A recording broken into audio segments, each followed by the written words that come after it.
Alright, hello everyone. Before we talk about your middle Sinclair, I want to talk about the changes they're doing to Dawn. First of all, Dawn is getting updated into 6 plus sum of NVA resonance. Sum means that if you do 3 NV resonance on the left, 3 NV resonance on the right, it must still be connected together, unbroken. Then that will still count as 6 plus NVA resonance and will change your counter skill into your skill tree. This change is because Sinclair is also going to do that. Sinclair is basically, as long as you can get 3 of your NVA resonance, you will be able to use your skill tree conversion from your counter skill. Very, very important, because in wave battles, it's not always that you'll be running a team that has purple counters. So unless you are willing to use your egos a bunch in order to maintain the 6 plus NVA resonance, it's going to be sometimes quite tricky once you get a bunch of actions in your party.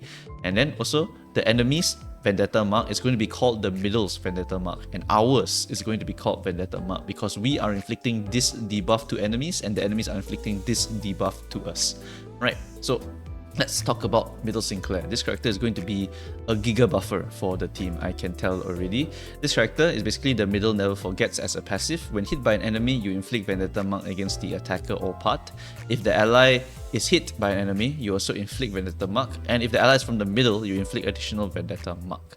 So all of these marks over here, what it does is that it makes the enemy take more damage from the middle, your middle characters, not the enemies. This is just a debuff that you apply to the enemy, and then the enemy, for them, is going to be you. So you are the middle that are punching them. You are their enemies. Alright, so you're going to get a lot of damage multiplier from this thing over here, but Sinclair also eats that mark.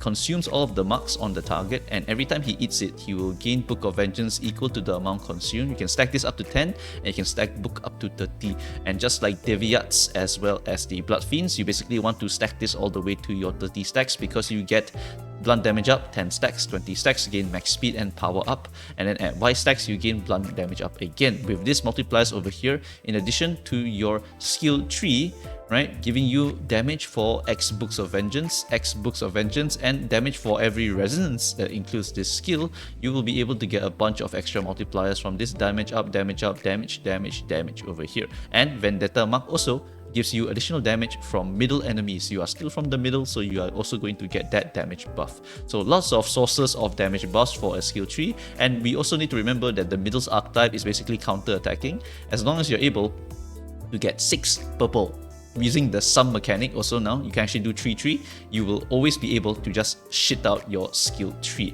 And look at this counter, it actually gives you percentage of missing HP as shield. If this is what I'm reading right now, if Sinclair has a humongous shield, right, it's possible that he actually gets like Dichi Rodion levels of shielding and basically becomes an immortal. This character is actually really monstrous if he gets this missing HP mechanic, and the percentage is pretty damn solid. Right, so yeah, this Sinclair looks quite devastating. If the entire middle team is in your party and you just keep countering and keep making your NVA resonance, this character can keep spamming this skill here to make it into this skill here to get damage multiplier from this, and this.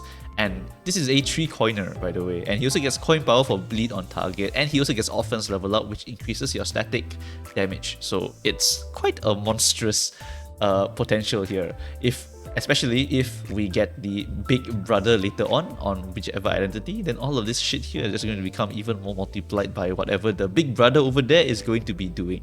So yeah, this character looks really powerful, and you can actually pretend that skill 1 and skill 2 don't really exist because you can actually convert any of your skills here into your skill tree. So that is actually really powerful. What skill 1 and skill 2 mainly do for you is that it actually gives you aggro to yourself and also helps with applying some bleed potencies and stuff, but that's really only for skill 1. Skill 2 is also 1 bleed potency here, and this skill 2 gives you aggro, 3 coiner again, offense level up, and also gives you more damage, but it's not going to have the scaling of Book of Vengeance like your skill 3. So whether this skill will even be used over this skill here, I'll have to wait and see what the actual numbers are going to be. So already this looks like a very strong start for buffing the entire middle clan into the heavens, basically. Yeah, there's going to be really strong stuff. Vendetta mark also has another passive here, where if at the turn end the enemy with the highest stacks will get Sibling Vengeance, and Sibling Vengeance basically makes it so that every identity on your team will treat this unit as having their Vengeance mark. And this is important for someone like Don Quixote, who needs her Vengeance mark on the target so that she can get coin power +1, right? So that is going to be the important part here. So you get Vendetta mark, you eat it for Sinclair, anything extra here becomes Sibling Vengeance mark, and that will allow your Don Quixote to get her coin power +1. So it looks really solid, very synergistic, and it's basically triple purple if you look at it. Counter replace this every single time, skill 2 and skill 3 whenever the hell you want if you just want to preserve some health bar, and yeah, you're basically good to go with this character, right? This character is actually pretty easy to pilot. As long as the thing is purple, as long as your entire board is purple, you're basically doing something correctly. So yeah, Sinclair looks really strong and possibly quite easy to pilot as well.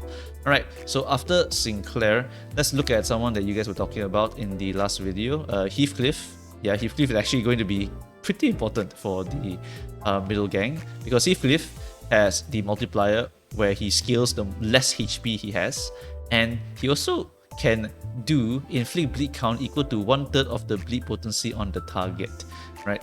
The most important thing that I forgot about this Heathcliff here is that Fell Bullet Heathcliff actually gives him 3 poise for 3+ highest resonance, meaning that you get poise potency here.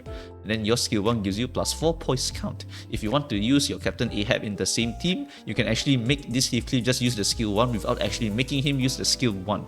So that is going to be very nice. With the additional poise count and the free poise potency every single turn and the poise potency for every 3 bleed on the target, this character might be actually able to get all of this bleed count shenanigans applied onto the enemy. So yeah, it looks really nice, considering that Sinclair and most likely the Big Brother are going to want to have some bleed on the opponent so that they can get the additional coin power on their skill 3s later on. I'm guessing the Big Brother is also going to scale off of bleed potency, which is why this Pequod Heathcliff is going to be a fairly important character to run into your future team comps, because this is the only real source of bleed count and also a character that really wants to get hit, and he also gets the offense level, defense level up, as well as all of this missing HP percentage damage, which is going to be fairly important for this entire team comp here, right? So that's the only thing I had to say. Thanks guys for commenting.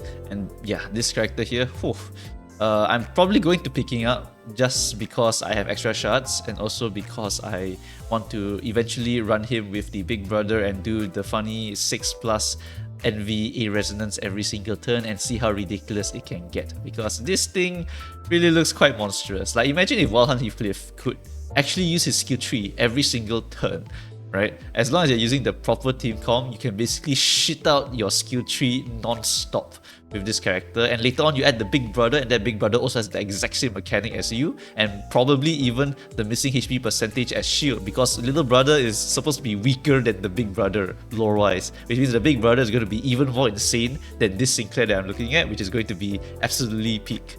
Right, Middle will absolutely be revived in the next season the moment they decide to release the Middle Big Brother. So I really can't wait. I'm definitely going to pick this one up here and then put him on my bench for a little bit, and then once all of the purple characters come out, I can't wait to go and bring it out for a spin.